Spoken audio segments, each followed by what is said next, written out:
एक वृंदावन नामक जंगल था। उस जंगल में रानी चिड़िया दो बच्चों की माँ थी। पति साथ नहीं रहता था। एक उसी जंगल में रहने वाली एक टुनटुनी चिड़िया के पास रहता था।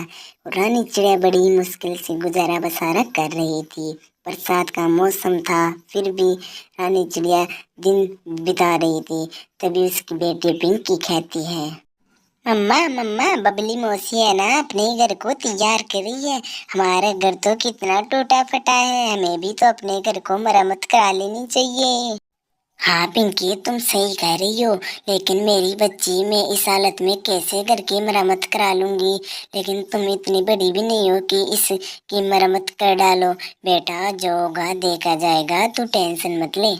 रानी चिड़िया कभी भी अंडे दे सकती थी, लेकिन इस हालत में बंटी कबूतर को जरा सी भी दया नहीं आ रही थी। एक दिन जब टुनटुनी चिड़िया अपने बच्चों के लिए खाना लेने के लिए जंगल में जा रही थी, तब रास्ते में उसका पति बंटी कबूतर मिलता है। जी, कैसे हो जी आप? आपको बच्चे याद कर रहे थे। हाँ, मैं तो ठीक हूँ, तू बता। हाँ, मैं तो ठीक हूँ, लेकिन आपके बच्चे आपको रोज पूछते हैं, पापा कब आएंगे, पापा कब आएंगे। हाँ, तो तुम उनसे कह दो कि पापा कभी भी नहीं आएंगे। झूठी तसल्ली देने की कोई जरूरत नहीं। उन्हें चलो, मैं चलता हूँ। मुझे टुनटुनी के लिए एप्पल लेके जाना है, वो भी माँ बनने वाली है। बंटी रानी के बारे में एक शब्द भी नहीं पूछता है और वहां से चला जाता है। रानी चिड़िया बेचारी अपने घर लौट आती है, अपने बच्चों को खाना खिलाती है और पूरा परिवार आराम करने लगता है। तभी उसी रात बहुत तेज आंधी तूफान आता है और साथ बारिश भी शुरू हो जाती है और उस बारिश में बंटी कबूतर का घर पूरी तरह टूट जाता है और वह दोनों बारिश में भीगने लगती है। अरे कुछ करो ना, इस बारिश में खड़े खड़े रहोगे क्या?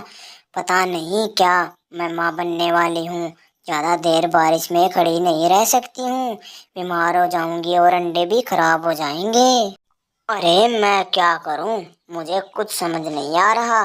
क्या करूँ, कहाँ लेकर जाऊँ इतनी तेज बारिश में मैं? फिर टुनटुनी चिड़िया अपने पति को कहकर रानी चिड़िया के घर पर आ जाती है। फिर उनके आने के बाद, इतनी रात को आप कहाँ पर जाकर आए हो? आप तो पूरे भीगे हुए हो, आओ बैठो। फिर हो, आप तो पूरे भीगे हुए हो, आओ बैठो।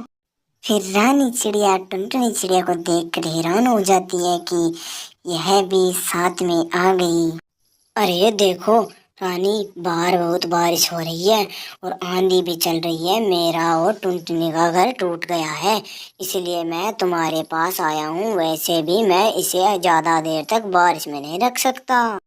हाँ ठीक है, ये भी तो आपका ही घर है ना, कोई बात नहीं है। इसके बाद रानी चिड़िया इन दोनों को शरण दे देती है। जैसे तैसे रात और सुबह होती है, लेकिन बारिश रुकने का नाम नहीं ले रही थी। रानी चिड़िया दिल की बहुत ही अच्छी थी, भले ही बंटी कबूतर ने इसे छोड़ दिया हो और वह टुनटुनी के पास रहने लगा था। फिर भी रानी चिड़िया इसकी मदद करती है। 2-3 दिन बीत जाते हैं, फिर भी बारिश रुकने का नाम नहीं ले रही थी। घर का सारा राशन बीत गया था और उधर टुनटुनी चिड़िया भी भूख से तड़प रही थी। फिर बारिश तेज होने लगती है। अरे ये क्या हो रहा है, लगता है यह घोंसला भी टूटने वाला है। बंटी कबूतर, तुम एक काम करो, इस रानी चिड़िया को, इनके बच्चों को इस घोंसले से बाहर कर दो, जिससे अपने थोड़े दिन यहाँ पर रह पाएंगे। बड़ी बेरहमी से बंटी कबूतर और टुनटुनी रानी चिड़िया के बच्चों को बारिश में ही घर से बाहर कर देते हैं और वो लोग अपने ही घर से बेघर हो जाते हैं। फिर वह दोनों दुखी होकर जंगल में आकर इन्हें एक सेव का घर दिखता है। फिर वह कहता है, आओ आओ रानी चिड़िया आओ, मैं एक जादूगर हूँ, तुम्हारे साथ जो हुआ मैं सब कुछ जानता हूँ। तू अपने बच्चों को लेकर मेरे घर में रह सकते हो। यहाँ तुम्हें किसी भी चीज की कमी नहीं होगी और चाहे बाढ़ आ जाए या आंधी तूफान, तुम्हारा परिवार सुरक्षित रहेगा।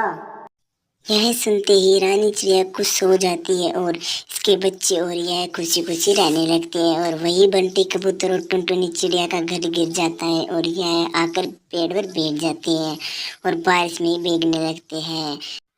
तो दोस्तों, अगर यह कहानी अच्छी लगी हो तो हमारे चैनल को लाइक सब्सक्राइब जरूर करना।